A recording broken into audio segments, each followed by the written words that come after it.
ఇంకా ఆ రోజు నుంచి స్టార్ట్ చేశాడు. నాకు ఇష్టం లేకుండానే ఒక కొత్త ప్రపంచంలోకి అడుగు పెట్టా.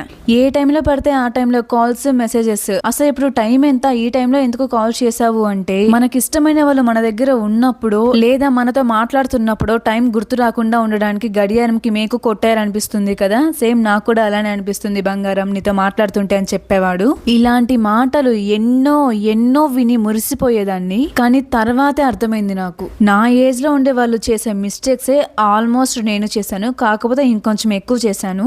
తను చెప్పే మాటలకి ఇదే కదా లవ్ అంటే అనుకునేదాన్ని. నేను డిగ్రీ ఫస్ట్ ఇయర్ కి రాగానే ఏమైందో తెలీదు కానీ మనమిద్దరం పెళ్లి చేసుకుందాము, ఆట నడుపుకొని అయినా నేను పోషించుకుంటాను, నేను బాగా చూసుకుంటాను అని చెప్పేవాడు డైలీ. ఇంకా నేనుండి మన ఊరు సంగతి తెలిసి నువ్వు ఇలా మాట్లాడుతున్నావు, అయినా పెళ్లికి ఇప్పుడేం తొందర అయింది నీకు, నా చదువు ఇంకా కంప్లీట్ అవ్వలేదు, ఇంకొక 3 years వెయిట్ చెయ్యి, నా స్టడీస్ అయిపోయాక జాబ్ తెచ్చుకొని ఇంట్లో ఒప్పించుకొని పెళ్లి చేసుకుందామంటే, ఏంటి ఇంట్లో ఒప్పించుకొని పెళ్లి చేసుకుంటావా, అసలు మీ క్యాస్ట్ ఏంటి మా క్యాస్ట్ ఏంటి, ఒప్పుకొని అయ్యే పనేనా ఇది అని నాకు బాగా బ్రెయిన్ వాష్ చేసేసాడు ఏవేవో మాటలు చెప్పి. ఆ మాట ఈ మాట నేను బాగా చూసుకుంటా అని చెప్పి నాకు ఒక 2 days టైం ఇచ్చి ఒక్కసారి బాగా ఆలోచించి ఈ 2 days లో చెప్పు అని నాకు చెప్పాడు.